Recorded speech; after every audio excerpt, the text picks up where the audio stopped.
Forgotten 1950s sweet rules that kept treats occasional. Before every craving became a product, the cake was not hidden. It was waiting under glass. In Margaret's kitchen, 1958, the light over the supper table was yellow, the coffee was warm, and the knife sat beside the cake plate like a small household law. The plates had to be cleared first. The forks had to be gathered. Someone had to wipe the crumbs, rinse the glasses, and put the butter back in the refrigerator before the dome was lifted. There was sugar in that house. There was frosting. There were cookies in a tin and a red Betty Crocker cookbook with pages softened by flour and thumbprints. But sweets did not roam the house like electricity. They had addresses. The cake belonged on the table. The cookies belonged in the tin. The candy dish belonged where everyone could see it. Today, the same craving can become a checkout bar, a gas station snack, a desk drawer stash, a delivery dessert, a protein brownie, a birthday cake-flavored breakfast, or a subscription box that arrives before hunger even asks. So the question is not whether people in the 1950s had stronger willpower. That is too easy. The better question is this: did the house itself make impulse harder? These are 18 forgotten 1950s sweet rules that kept treats occasional before every craving became a product. Not because the past was perfect. It was not. Much of this household discipline was carried by women who were expected to notice everything, plan everything, and make scarcity look graceful. But inside that labor was a system: timing, visibility, portions, friction, and delay. Modern convenience helped. It also learned how to package what the old kitchen used to manage for free. Before number 18, subscribe. We are not bringing back the past. We are bringing back the parts of it that still make sense. Number 18. Dessert waited until supper was over. The sound came first. Plates stacking, silverware touching enamel, coffee being poured into thick cups. Margaret did not bring the cake out while people were still wandering through the kitchen. She waited until supper had ended because dessert was not background noise. It was the last act of the meal. That rule fit the official food culture of the time. In 1956, the USDA's Basic 4 Guide organized eating around milk, meat, vegetables, and fruits, and breads and cereals. Dessert was not the center of the structure. It was something outside the main frame, something added after the meal had already done its work. That mattered because timing is a cue. A sweet attached to supper is different from a sweet that follows you from the car to the desk. Modern snack culture broke that wall beautifully and profitably. By 2024, Euromonitor reported that a growing share of Americans were replacing meals with snacks, and the global snack market had climbed above $680 billion. The cake did not vanish. The boundary did. The treat did not disappear. It had to wait its turn. Number 17. The candy dish was small enough to notice.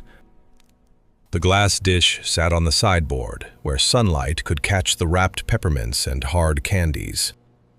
It was not locked away. It was not moralized. It was simply visible. That was the point.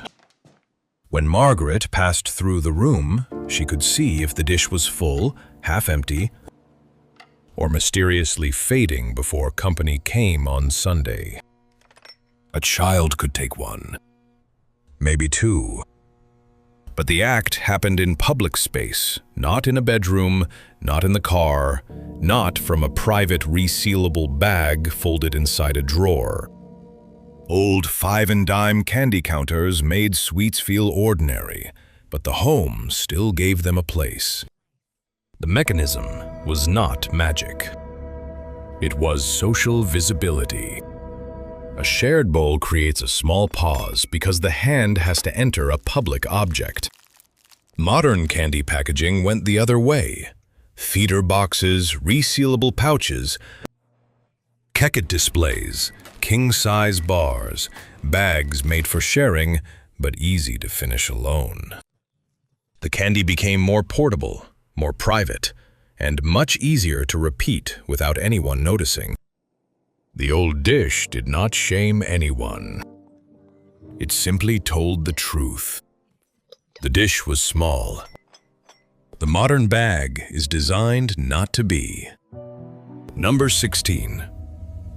Cake was cut with a knife, not opened with a tear notch. The knife went through the frosting slowly. That was part of the rule. A cake under glass made everyone wait for the same decision. How many slices? How thick? Who had already had one? Margaret did not need an app to track portions. The cake showed its own history. One missing wedge. 2 crumbs on the plate. A line in the frosting where tomorrow's dessert had already been protected. That visible cut mattered. Betty Crocker packaged cake mixes entered American kitchens in 1947, and by the 1950s, the cake mix was becoming a bridge between scratch baking and convenience. But even when the box helped with labor, the cake still usually needed a bowl, a pan, an oven, a knife, plates, and cleanup. Modern snack cakes changed the serving logic. Individually wrapped bars and mini cakes arrive already portioned by the manufacturer. That sounds helpful, and sometimes it is. But portion size research, including reviews used in nutrition evidence work, has repeatedly found that larger or more available portions can increase how much people eat under certain conditions. The old slice was a decision made at the table. The modern wrapper often makes the decision before the hand arrives. The portion used to be a cut. Now it is a package. Number 15. One cookie went into the lunchbox. The wax paper made a soft sound when Margaret folded it. Inside the metal lunchbox went a sandwich, maybe an apple, maybe a thermos, and one cookie laid flat like a small promise. Not a sleeve. Not a variety pack. Not 3 choices with cartoon colors shouting from the pantry shelf. One cookie chosen before the school day began. That was a form of pre-commitment, though nobody at the kitchen table would have used that word. The decision happened in the morning, in the parent's hand, before the child was tired, bored, hungry, or standing in front of a machine. The treat had already been measured by space. The lunchbox could only hold so much. Modern lunchbox sweets turned that slot into a category. Snack packs, fruit snacks, mini cookies, snack cakes, granola bars with frosting, dessert bites, and multi-packs designed to be replenished before the box is even empty. Convenience helped busy families. It also multiplied the little opening where one treat used to sit. Margaret's rule was not joyless. It was clear. The lunchbox had room for a treat, not an aisle. Number 14. Fruit was allowed to be dessert. the chilled glass bowl came out with a spoon already resting inside it. Sometimes it was canned peaches. Sometimes baked apples with cinnamon. Sometimes orange slices arranged on a plate, or fruit cocktail from the pantry stretched with cottage cheese, gelatin, or a little cream. It was still sweet. Nobody should pretend it was always low in sugar, especially when syrup was involved. But it was not trying to imitate a candy bar while wearing the word fruit as a costume. In the 1956 Basic 4 Food Guide, vegetables and fruits were one of the 4 central groups. That did not make every mid-century dessert wise. It did show that fruit still had a real place in the meal, not just a flavor printed on a wrapper. The practical mechanism was simple. Fruit brought water, texture, chewing, volume, and a visible bowl. A peach half on a plate did not vanish like a handful of gummies in the car. Modern fruit-flavored snacks took the word and removed much of the structure. Little pouches, lunchbox strips, gummy shapes, sweetened cups, and products sold as if flavor were the same as food. Margaret did not need the dessert to pretend. The label says fruit now because the fruit is often missing. The old rule was not that sweets were forbidden. The rule was that sweets had to belong somewhere. A cake belonged after supper. Candy belonged in a dish. A slice belonged on a plate. One cookie belonged in a lunchbox. Even fruit dessert belonged in a bowl with a spoon at the table. That is the pattern. The old kitchen did not defeat craving. It gave craving furniture. Modern convenience did not need these rules to be wrong. It only needed them to look slow, plain, and incomplete. Number 13. The cookie tin had a lid. The tin was the gatekeeper. It might have once held Christmas cookies, Danish butter cookies, sewing buttons, or crackers from a store shelf. In Margaret's pantry, it sat high enough that a child had to ask or drag over a chair. The lid made a small metallic sound when it opened, and another when it closed. That sound mattered. The method was not complicated. Bake or buy cookies, put them in the tin, close the lid, return the tin to the shelf. The tin created friction, not punishment. Friction. The sweet was available, but it required a sequence. Reach, open, take, close, put back. Modern packaging often removes that stop point while pretending to keep it. Family-size cookies come in plastic trays. Resealable pouches promise freshness, but they also normalize returning again and again. The package does not say, "You are done." It says, "Save some for later," which quietly means the next opening has already been invited. Environmental food queue research is not hard to understand in a kitchen. What is visible, easy, and near gets repeated more often. The old tin asked you to close it. The modern pouch asks you to come back. Number 12. Soda was an outing, not a fridge staple. Margaret counted coins before the children climbed onto the soda fountain stools. There was a paper straw, a cold glass, the smell of syrup and polished counter, and somebody behind the fountain who made the drink feel like an event. Soda existed. It was not imaginary. Coca-Cola, Pepsi, root beer, floats, fountain syrups, All of it was part of American life long before the 1950s. But in many homes, the sweet drink was still tied to a place, a trip, a counter, a drugstore, a movie, or a Saturday downtown. That location was part of the limit. The mechanism was access frequency. A treat that requires leaving the house has a natural break built into it. A treat that waits in the refrigerator beside the milk has already crossed the border.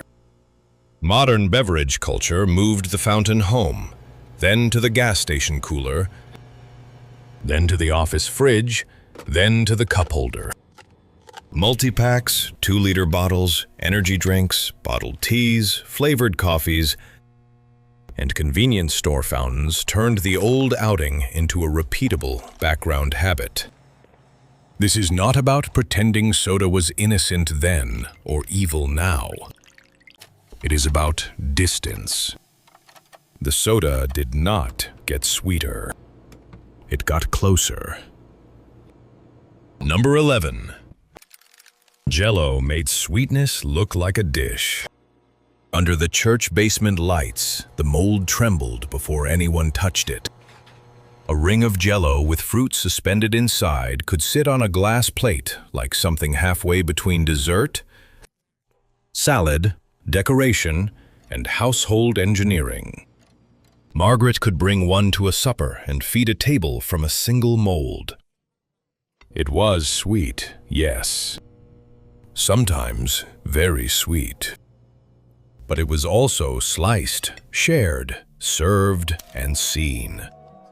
Mid-century Jell-O recipe booklets and magazine ads helped turn gelatin into one of the most recognizable kitchen symbols of the era.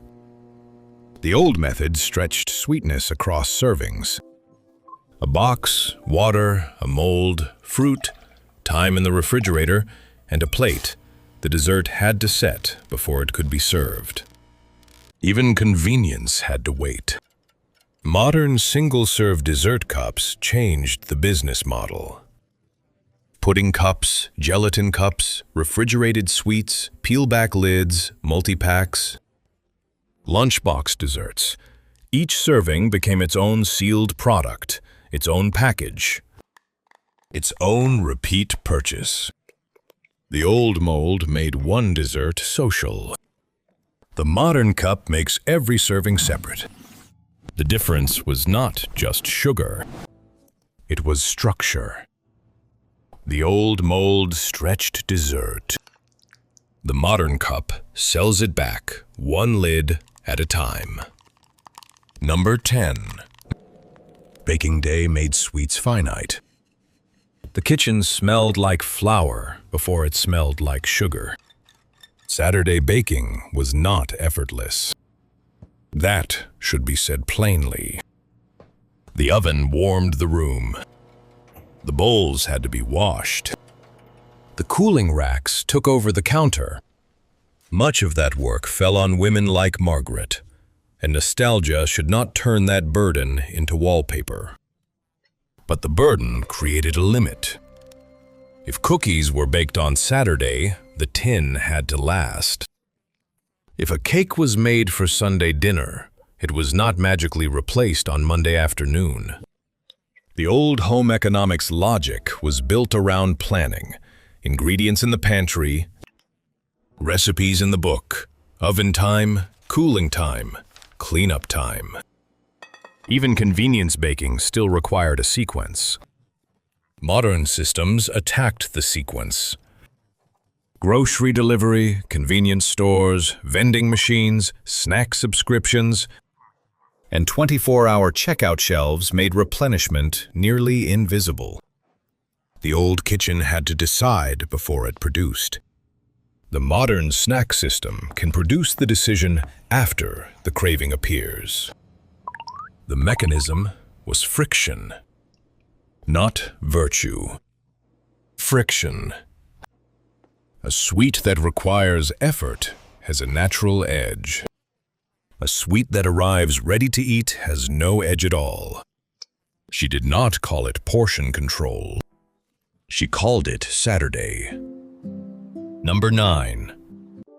The recipe card measured sugar before the hand did.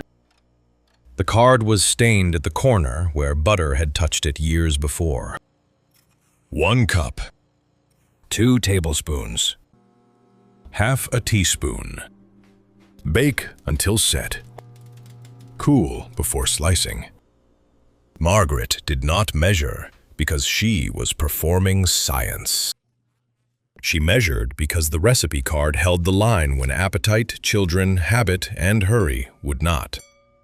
Recipe boxes, church cookbooks, and the 1950 Betty Crocker Picture Cookbook helped standardize the household sweet. Not perfectly. Not always modestly. Many old recipes used plenty of sugar. But the important thing was boundary. A recipe made sweetness repeatable. It turned more into a measured decision. The mechanism was consistency.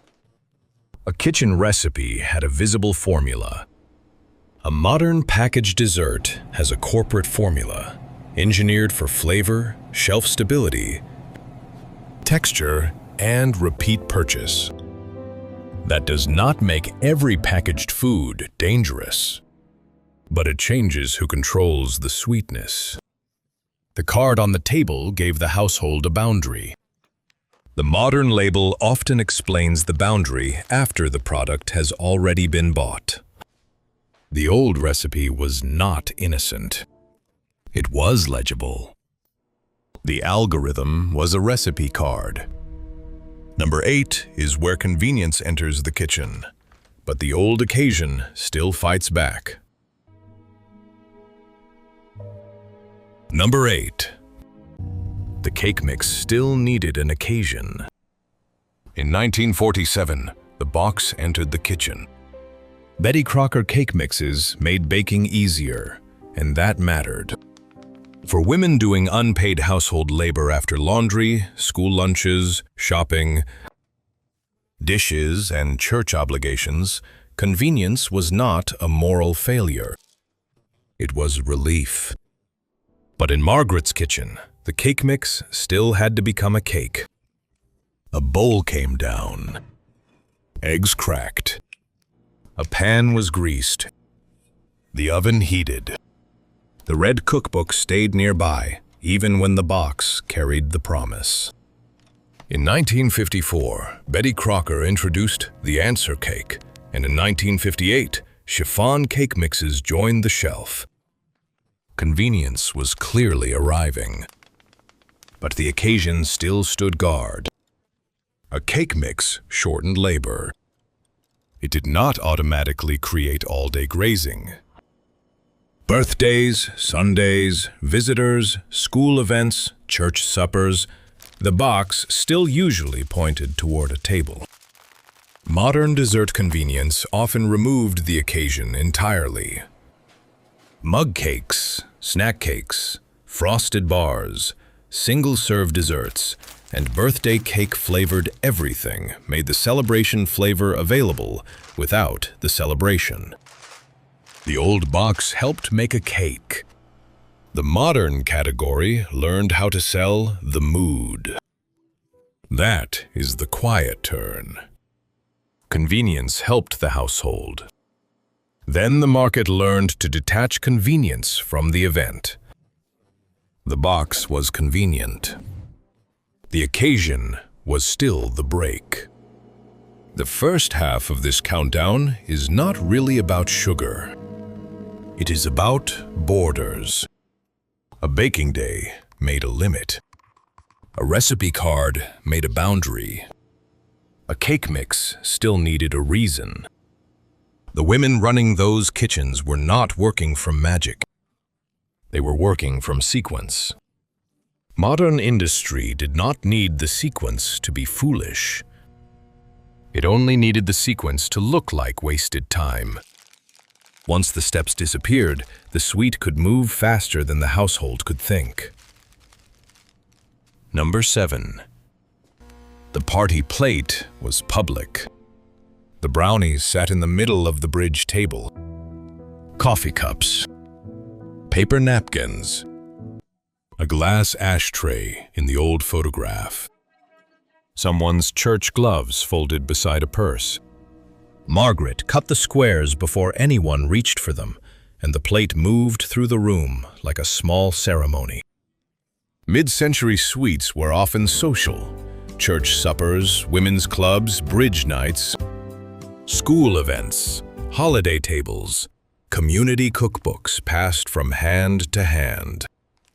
That did not make every serving restrained. A party table could be generous, but generosity is different from invisibility. The mechanism was observation. When sweets are served from one plate, the room knows the rhythm. Who brought them? Who cut them? How many are left? Food behavior research often points to the power of environment and cues, but the old party plate already understood the household version. Food seen by others is not the same as food eaten alone from a wrapper. Modern snacking moved in the opposite direction. Desk drawers, car consoles, streaming snacks, bedroom snacks, private bags, private bars, private cups. The treat no longer needed a plate, a table, or a witness. The old plate did not make people better. It made the moment visible. The old plate had witnesses. Number 6.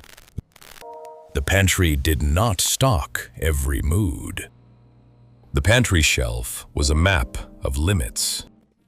Flour, sugar, cocoa, canned peaches, maybe a box of cake mix, maybe a jar of molasses pushed toward the back. Margaret's pantry could make dessert, but it did not instantly become dessert. A child could stand there wanting something sweet and still face a problem. Somebody had to mix, bake, chill, slice, or serve. That delay mattered. The old pantry stocked ingredients more than identities.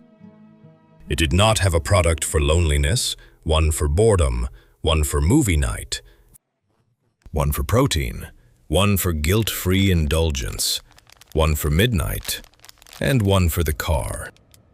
Modern snack marketing became much more precise. Comfort snacks, low-carb sweets, protein bars, keto brownies, birthday cake-flavored powders, better-for-you cookies, and mood-based treat categories all learned how to meet the craving before the household could question it. By 2024, Euromonitor estimated global snack sales above $680 billion. That is not just a grocery category. That is an ecosystem built around the idea that every feeling deserves its own wrapper. Margaret's pantry was not morally superior. It was slower. The pantry had ingredients. The modern aisle has emotions. Number 5 is where the wrapper enters the rule. Number 5. The family pack changed the sweet rule.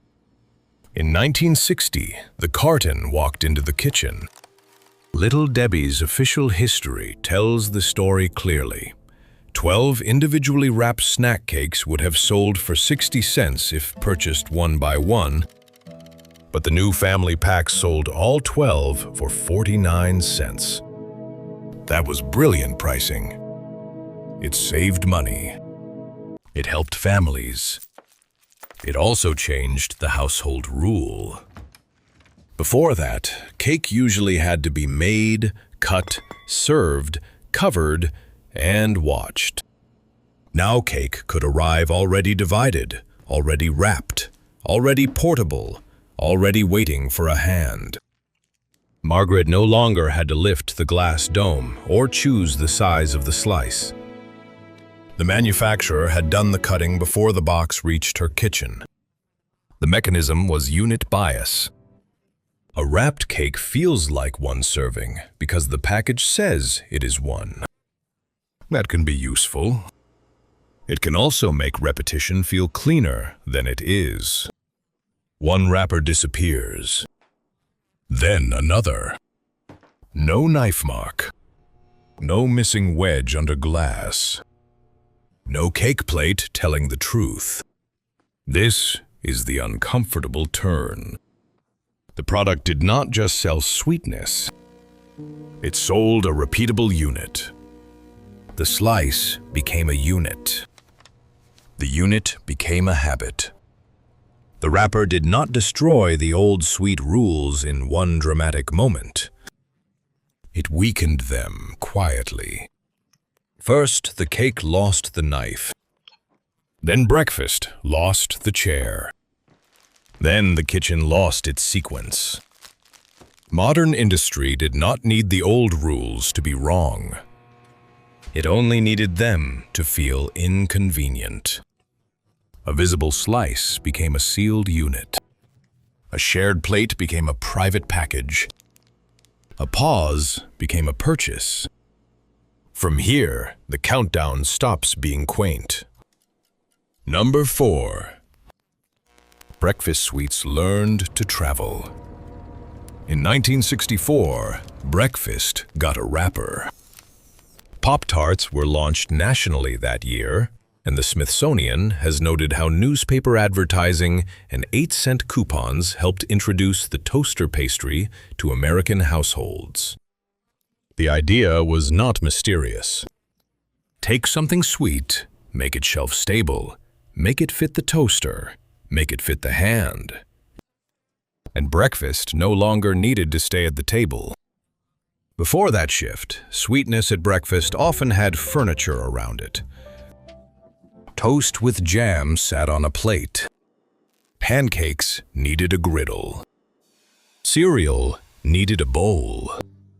Even a sweet roll usually belonged to a bakery bag, a napkin, a coffee counter, or a kitchen chair. The place slowed the eating. Portability changed the mechanism. A handheld sweet travels better, eats faster, cleans up easier, and fits the school bus, the office commute, and eventually the glove compartment.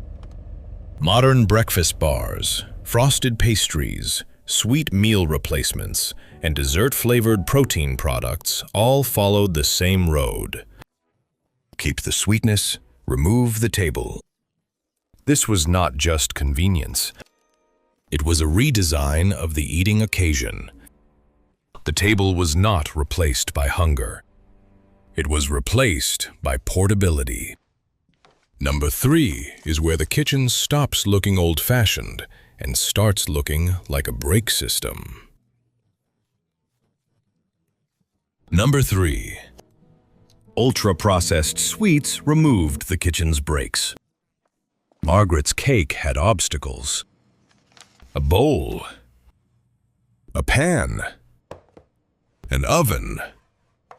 Cooling time. A knife. Plates. Forks. Crumbs. A cloth. A sink full of evidence. Every step was a small break between wanting sweetness and repeating sweetness. That does not mean homemade cake was health food. It was cake.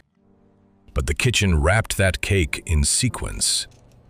Modern ready-to-eat sweet snacks often remove the sequence entirely. Open, eat, repeat. No oven, no plate. No knife mark. No cooling rack. No visible loss except an empty wrapper in the trash. The science does not need exaggeration. In a small controlled NIH study published in Cell Metabolism, 20 adults ate more calories when given ultra-processed diets than when given unprocessed diets matched for presented calories. Sugar, fat, fiber, and macronutrients. That does not prove every packaged sweet affects every person the same way. But it does show why processing, availability, speed, and food design matter. At the same time, the modern snack business became enormous.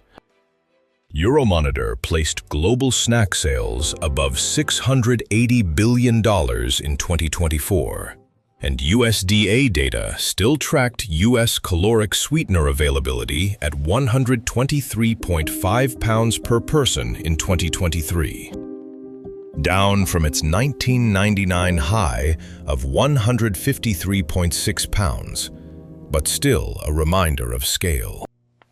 The old kitchen did not invent restraint. It built delay into the room. The modern product did not invent sweetness. It removed the steps around it. Number 2 is the rule every snack box needs you to forget. Number 2. The house did not let cravings follow you room to room. In Margaret's house, dessert had an address. The cake plate stayed in the kitchen.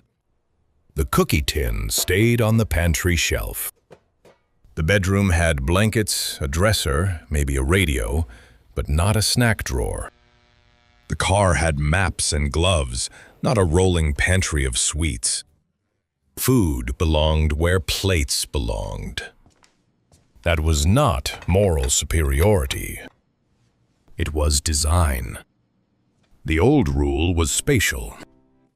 If a child wanted something sweet, the craving had to travel back to the kitchen, pass through the eyes of the household, and become a request.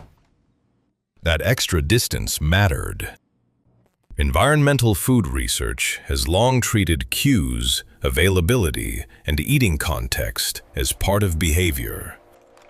What sits within reach becomes easier to repeat. What is kept in one place has to be chosen more deliberately. Modern life dissolved the walls. Snacks moved into cars, office drawers, bedrooms, backpacks, gym bags, nightstands, streaming setups, vending machines, and delivery apps. Euromonitor reported that in 2024, 17% of U.S. adults were replacing meals with snacks. That is not just a new food choice. It is a new geography. The old kitchen did not stop every craving. It made the craving walk. The old kitchen had walls. The modern snack has none. Number 1 is not about sugar. It is about the moment before sugar. Number 1. The pause was the real sweet rule. Margaret heard the question before she turned around. Can I have something sweet? And the answer was not always no. That is important. Sometimes it was after supper. Sometimes it was Saturday. Sometimes it was, we'll bake tomorrow.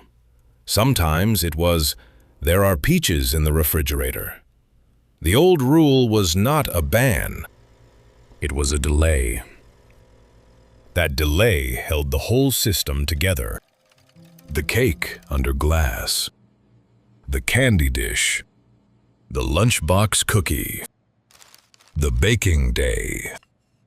The recipe card. The Jell-O mold. The party plate. The pantry shelf. Every one of them did the same quiet thing. They placed a pause between wanting and eating, between craving and buying, between impulse and repetition. Behavioral economists call part of this delay discounting, the way immediate rewards often pull harder than later ones. Margaret did not need the phrase. Her kitchen had already built the lesson into the furniture. A sweet required time, place, permission, preparation, cleanup, or company. Modern industry became powerful when it learned how to remove that pause. Compact candy waits where the wallet already opens. Vending machines stand where boredom gathers. Delivery apps turn dessert into a button. Subscription snack boxes arrive before the craving is even named. Convenience stores, multi-packs, single-serve sweets, auto-replenishment, desk snacks, and portable breakfast desserts all work from the same principle: shorten the distance between desire and purchase. That is the uncomfortable truth. The old sweet rules did not need to be perfect. They only needed to be slower than the craving. Modern systems did not need to make people weak. They only needed to make waiting look unnecessary. And once the pause disappeared, the old household rule had no place to stand. Nobody could patent the pause. That was the problem. Margaret's kitchen was not a perfect world. It was work. It was dishes, planning, budgeting, waiting, and a kind of attention that often fell too heavily on women who were expected to make limits feel natural. Nostalgia should never turn that labor into a postcard. But inside that labor was knowledge. Those old sweet rules understood something simple. A treat changes when it has a place. A plate, a time, a knife, a lid, a table, or a person watching over it. The past did not make sugar disappear. It made sweetness pass through a household before it became a habit.